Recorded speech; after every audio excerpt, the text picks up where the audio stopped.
أعوذ بالله من الشيطان الرجيم بسم الله الرحمن الرحيم الحمد لله وبه نستعين أما بعد السلام عليكم warahmatullahi wabarakatuh. Medyo takot ako baka maglabas yung attack and destroy. So, next na naman, inshallah. So, ito yung latest muna. The other day, nag-decision yung International Court of Justice sa lahat ng settlement sa Israel illegal. Violation ng international law. Alhamdulillah, napakalaking bagay yun sa Palestine kasi buong mundo. At the same time, yung Prime Minister na bago ng United Kingdom, ibinalik niya yung funds ng UNRWA, yung United Nations, yung relief para sa Palestine na inikat ng mga nation. Binalik niya yung 27 million. Ngayon, ang Israel, yung port na Ilya to Stats, from Tulipan to Kinabatastaw, yung port doon, na-close na bankrupt. Yung port, almost 60 na kumpanya ang na-close. Umalis na sa Israel ngayon. Israel. Ngayon, ang average na namamatay na Palestine ay 50 every day. Dahil binubomba nila yung mga evacuation center, eskwelahan, sobra na. Ngayon, yung sa settlement sa Hebron, sa Ramallah, Nablus, sa West Bank State, lahat yung mga settlers, yung 700,000 na galing sa different nation, na hindi naman Jew. Sinusunog nila yung mga olives, yung mga lahat ng tanim ng mga Palestine. Super. Duwa na lang ang makakaya sa kanila. Pero may development ngayon. Si Biden, naka-isolate kasi may COVID-19. Morgs na yan. Yes, si Trump, binaril, tinamaan sa tainga. Malapit na. Jobs naman yun. Kasi super yan. So, may problematic kasi election sa November. Democratic Party, gusto nila yalis si Trump, si Biden, kasi parang pambungo na, bongs. Ayaw niya. So, mga Democrats ngayon, mayroong mga meetings sila. Dahil mayroong 90 million na donation sa Democrats na hindi bigay ng tao kung si Biden pa rin. Kasi pambungo talaga. So, tingnan natin. Sa Sudan, maraming nag-evacuate dahil gera naman. Sa Bangladesh, rally rin. Marami nang namatay, more than 100, dahil sa against government. Corruption, kasi babae yung leader nila. So, ang pinakadelikado ngayon na nangyari sa buong mundo, kahapon, yung global, yung global na system ng Microsoft na shutdown kahapon. Buong mundo, problematic sa airport, sa connection, sa bangko. Ito yung sinasabi ko, na pag yung satellite nila, mag-away na ang Russia, pati Amerika, China, lahat ng connection wala. Yan ang worry, kahapon na. By Monday, tingnan natin, kasi zona ni BBM, 4 o'clock, sasabihin na yung nagawa, gagawin niya. Pati yung kay mayari ng mundo na si Kibuloy, baka isama rin na malapit na mahuli. 10 million. Tapo na, 10 million. Sino makakita? May 10 million ka. Pero mayari ng Diyos yan, mayari ng mundo yan. So ito yung nakakatakot na yung mga system ng internet mawawala. Kasi si Bill Gates gusto talaga bawasan ang population ng mundo from 7 billion, almost 8, gagawin na lang 2 billion. Lahat ng mayayaman gumagawa ng bunkers ngayon. Kasi alam nila ang Israel, ang last recourse ni Netanyahu gumamit ng nuclear weapon. Kahapon may dumating na drone galing sa Houthi doon sa Tel Aviv Ustaz. Nabawangan to. Masupag sa kuwanan to. Bahaya. Yes. Na tinamaan ng building malapit sa embassy nila. Yes. Kahapon. So, although malamig, dito naman sa atin, ang daming tubig. Yes, tubes. Yes. Marami doon, Afghanistan, Pakistan ngayon, medyo nag-tense kasi gusto ng Pakistan, lahat yung Afghan na pumunta, ipabalik nila. So, Kazakhstan, Kyrgyzstan, kinagira dito sa atin sa libutan. May karan kasi dahil sa Osaka. Na yes, alhamdulillah, kasi para mahintuan nila yung mga ginagawa niya. Kasi sa kuto yan. So ngayon, marami nang napoproblemahan about sa connection.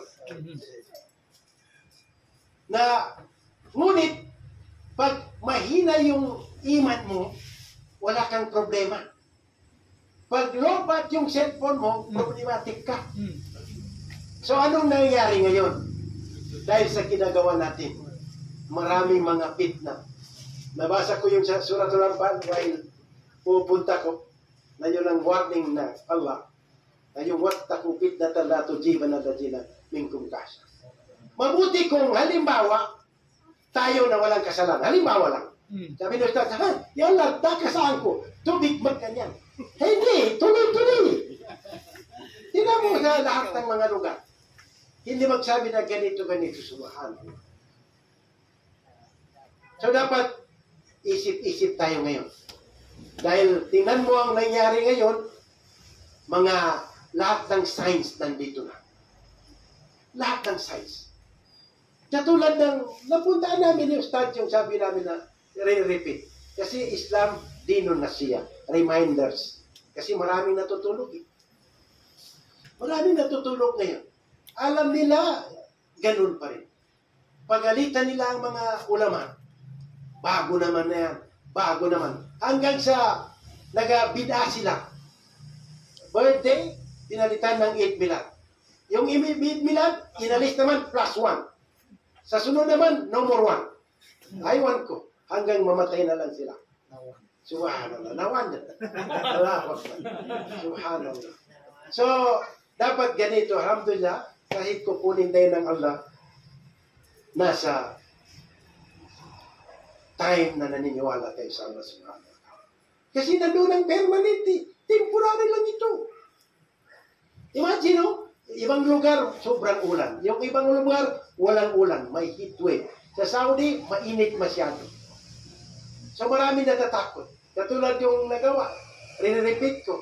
Yung nag-hubs, kami nila, check. Hapis nito. Naglakad kami. Kasi natatakot sila na yung init ng araw, kasi 45 to 50 degrees Celsius, maabutan sila.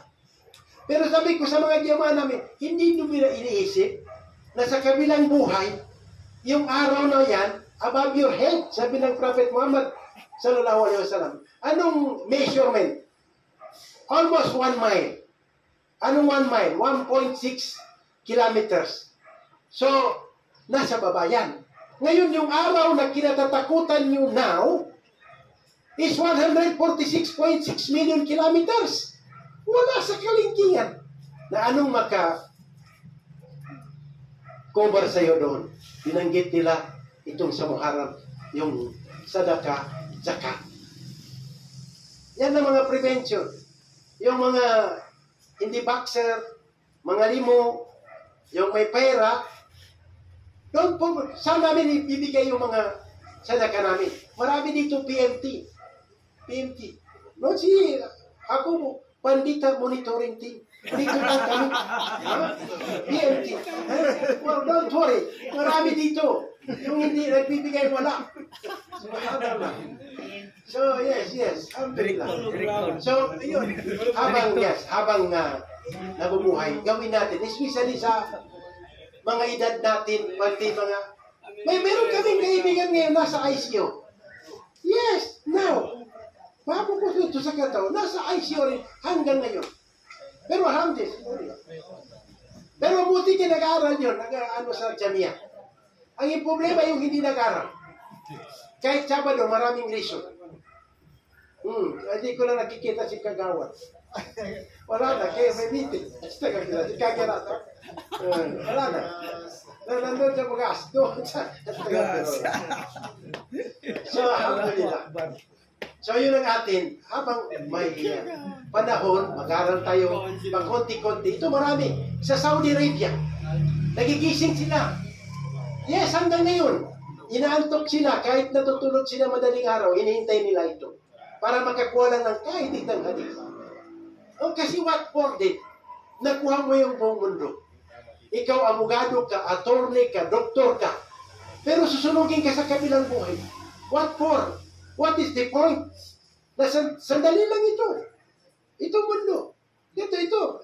Pero mo, ilang buwan tayo hindi nakita. Parang kahapon lang. Ngayon naman, tingnan mo yung nangyari sa buong mundo ngayon. Yung outage, yung global microservice system outage, nagsisimula pa lang yan. Pero mo, buong mundo, kahapon, sa airport, nakapila by manual. Kasi wala, sila lahat. Nakala mo dito doon, mga bangko, kaya kung may pera ka sa bangko, i-withdraw mo. Yes, isa ka. I-PMT mo. Nandito kami. Para merong reward ka. Kaysa ano lang doon. Si Jacobo ito, subhanallah, walang pandori. Bigyan mo. So, yun ang pinaka-importante. Kung meron ka, i-share mo ang blessing. Kasi para sa iyo ang laban na yan. Huwag kang maging kuripot, bakil. Kasi siguradong magsisi ka. Doon sa kabilang buhay. Tingnan mo ito, subhanallah. Itong nag-sponsor sa natin. Hindi ko sinasabi, nakikinig. Yung si Oelia, subhanallah. Dahil binibigay ng Allah yung ginagasto niya pabalik. Mashallah. Na hindi mo naramdaman. Lalong sumasarap yung pagkain ninyo. Every tanghal. Dahil sa blessing, sinishare niya. O di naman kasi kung magsukur ka, sabi ng mga tao, so, Allah will bring you more. Yes. If you give thanks, I will give you more. Na hindi mo alam. Yes. Always say, Alhamdulillah. Ano mang binigay sa iyo? Kasi yun ang pinakamayaman.